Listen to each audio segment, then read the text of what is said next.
G'day, Michael from ironbarkgamesstudio, and welcome to the 15th part of this tutorial series, where we will be covering the process of cleaning up the scene in Blender, ready for export to Unreal. If you watched the previous tutorial on exporting into Unity, there's going to be a little bit of a rehash at the start, and then we'll get into the Unreal settings. Once again, I will mention that exporting and importing an armature with animations can be somewhat of a frustrating process, particularly when trying to apply scaling, and if scaling is important for your character's controller in the game engine. So we'll be covering the best export settings for Blender to Unreal, along with some additional steps such as setting up the materials and making the meshes as efficient as possible. Jumping into Blender, we have our animated character from the previous few tutorials.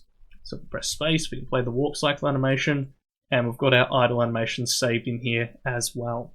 First thing we want to look at is the single-sided meshes. So in the previous tutorial, we determined the correct facing sides of the coats here. So if I go to drop down View Overlays and turn on the face orientation, we can see that we've got the blue facing outwards and the red facing inwards. But these are single-sided meshes here. So in the game engine, if I turn on the back face culling, this is what we're going to see. So if we want to see both sides of our material here, we're going to duplicate and flip it. There is an option in game engines for double-sided rendering, but because we have a material applied to the full mesh, we can only really apply a single-sided material unless we separate out the coats as separate meshes. So let's select both of the meshes, press Tab, press A to select all the faces, press Shift D to duplicate them, and then just right-click so that they remain in the same position. Then I'm going to press Alt N to bring up the normals menu, and then select Flip. So we're going to get a sort of British pinkish sort of color here, and that is because we have faces that are overlapping each other but facing in two different directions. So if I press 3 and select one of these faces here, press G to grab it, we can see that we have overlapping faces there, both pointing in different directions. Press Tab to get out of that, and we can just turn the face orientation overlay off. The next bit of setup is combining our meshes together. The meshes we want to combine together is pretty much everything on the body with the exception of the helmet and the head.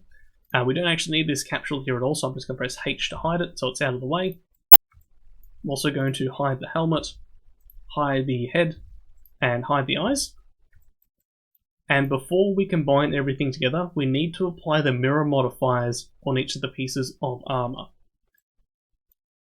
Now you might not want to join everything together if you're creating a game where the character can switch between different items of clothing, but for us this is just all going to be one single mesh. You can't really change anything with the exception of the head and helmet.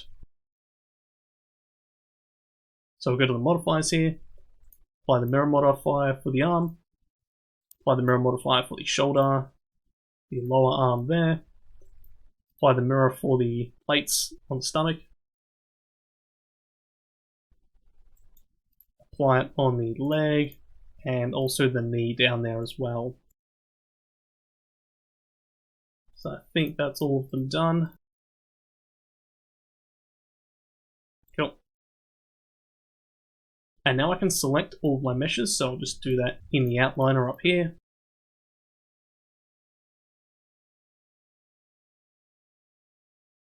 And I'll select the body low last and press Ctrl J, and that'll join everything up together into a single mesh. And this is going to be a lot more efficient in our game engine than having a dozen separate meshes. I'll bring back the eyes and the head. I'll select the eyes and apply the mirror modifier for them. Shift select the head, Ctrl J to join them together. And then I'll just unhide the helmet as well. So we have 3 different meshes, the body, the head, and the helmet. And if we wanted to, we could turn off the head, or we could turn off the helmet to reveal the head. We're going to check the location, rotation, and scale of each of our different pieces, so I'm going to press N to bring up our transform menu here. And if we select each of the pieces, we should have a 0, 0, 0 on the location and rotation, and then a 1, 1, 1 on the scale. The helmet doesn't, so I need to apply the location for this. So I'm going to go Control A, and then hit Apply Location, so it's at 0, 0, 0. And then if you want to change any values, it's Control A, and we have the rotation and the scale here. So there's one more step before we can export our mesh and rig. This is to do with the scale of Unreal and Blender. So just to show you an example, I'm going to marquee select my character and the rig in the scene.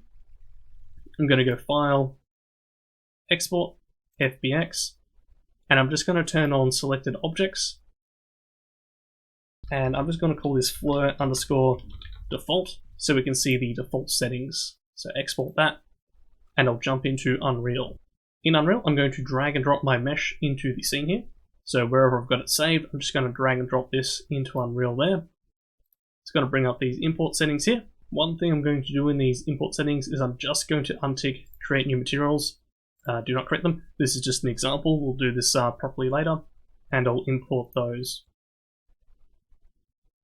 So we get a whole bunch of warnings which appear here, which we obviously not ideal. So I'm just going to close that and pretend to ignore them. And then we can have a look at our character in here.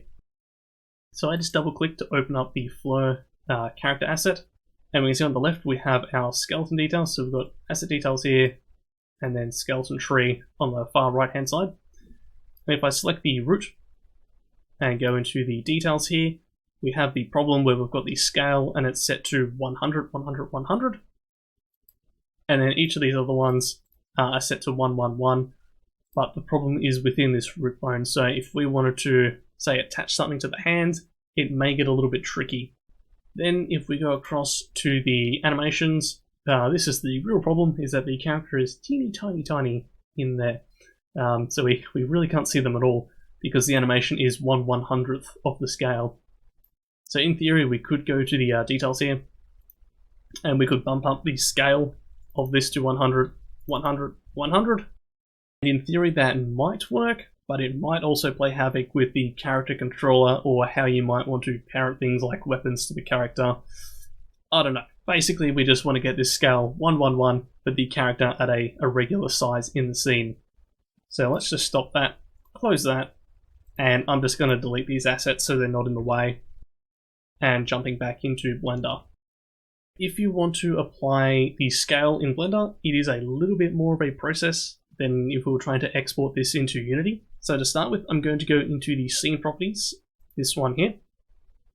I'm going to open up the units, and I want to change the unit scale from 1 to 0.01. So this is going to make the character appear quite small, but this is the unit scale we want that works with Unreal. So I'm going to select the rig, and I want to scale this to 100 so that it doesn't appear so small in the scene. So S100, and hit enter. And this is the size of the character that we want when we bring it into Unreal. The only problem is that the scale isn't applied. So we can see the scale here is 100, 100, 100. So that's not going to work when we want to bring it across to Unreal. So what I need to do is press Ctrl A and apply the scale. That is going to make the animations go bad, but it is going to apply the scale that we want. So now we've got to fix the animations. So let's go to the animation tab here. We'll just zoom out there, zoom out here. We want to have the rig selected. Press A to select all the bones in here, and we want to select all the keyframes in the action editor here.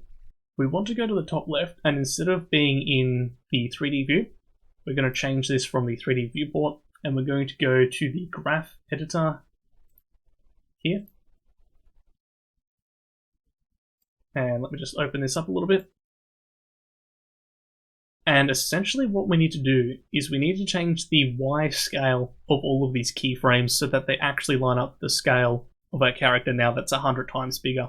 So I'm going to make sure I have all of the keyframes selected by pressing A. I'm then going to change the pivot point of the scaling to the cursor. So up here, the pivot point to the 2D cursor. Then going to make sure the 2D cursor is on cursor X position 1. And then in here I can go S, Y, 100 to scale the animation by 100 units on the Y axis only. And that should line up the animation again with the rig. So press play, we've got our walk cycle back. We need to do this with all of our animations. So we'll come in here, we'll go to our idle 1, Press A to select all keyframes. Press S, Y 100, and just test that's working. Go to idle 2, press A to select all the keyframes. Make sure this is on 1, go S, Y 100, and that should line it up as well. Okay, now we have all of our animations in the correct scale for Unreal. One little side note is that we also need to have our armature called armature. If we don't have this called armature, Unreal's going to add in another bone above this, which is going to act as the sort of master or root bone, so make sure this is left as just armature. So I'm just going to hit Control Tab, and I'm going to make sure I have the body, head, helmet, and armature selected in there. And I can go to File, File, Export, FBX.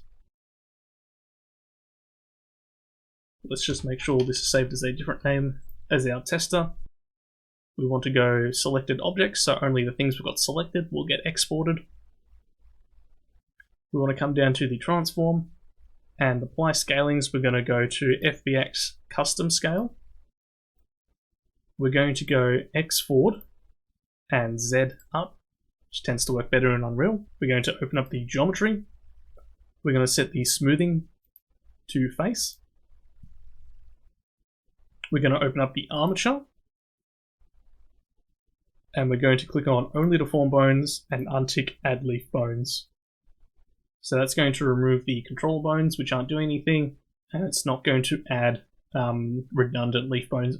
With that done, if we wanted to, we could click on this plus here, and we create a preset, so we can call this Unreal Export, and hit OK. If we do that, we'll have a preset under our operator presets here, and we can choose that whenever we want to export something to Unreal, even when we've closed this project. And then we'll hit Export FBX. Back across into Unreal. So let's drag and drop our character FBX into the project.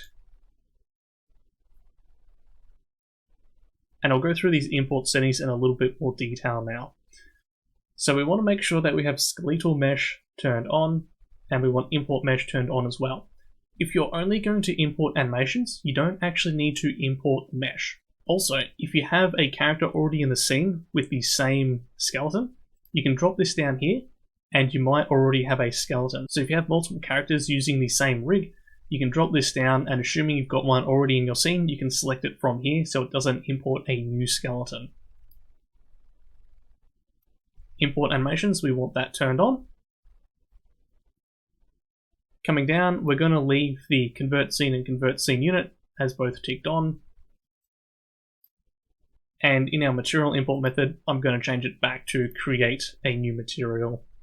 And then we'll click on Import. So what should be imported is a skeleton here. We have a physics asset here. We have 3 animations. We have the character mesh, and then we have the material. So if we double click on the character, we can have a look. We can see that we've got the root here. We've got a scale of 1, 1, and 1. That is perfect there. All of these other ones should have scales of 1, 1, and 1 as well. If we really wanted to, we could move around the bones inside of the editor here, like so. So that's all working nicely.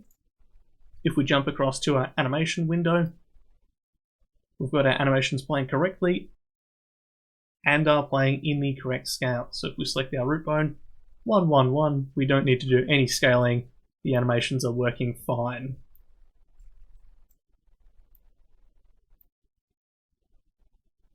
And if we wanted to check the other animations, they are down here. So if we just double click, that'll play the animation. Like so. Now, closing that down, the last thing to do is add our textures to the material. So let's go to our folder where we've got our textures saved. I'm going to select them all and just drag and drop them into the project. We need to check the settings of our textures here. So if I double click on the normal, it should have imported as a normal map. So by default, it should have done that, and that's fine there. For the metalness and the roughness, we need to untick sRGB. So like in Blender, we're not using the color data for these materials. And I'll just hit Control S to save. We can click save up there. And then same for our roughness map, untick sRGB and save it. Now we can double click on our material here and drag and drop each one of these textures into our node editor or the material graph. That's our color, we've got our metalness, our normal map, and our roughness. We don't need this default parameter up here, so I can delete that and just arrange these a little bit nicer.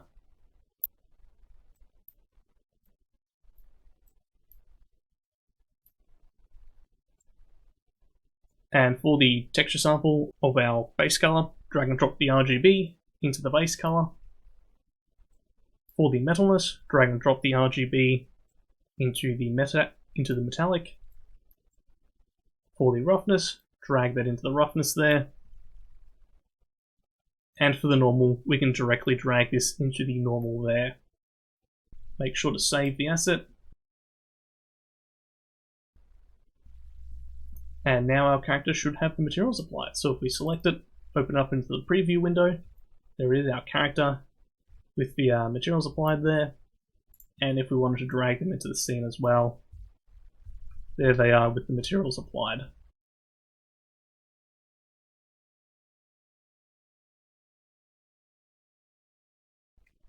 So that's it for exporting an animated character into Unreal.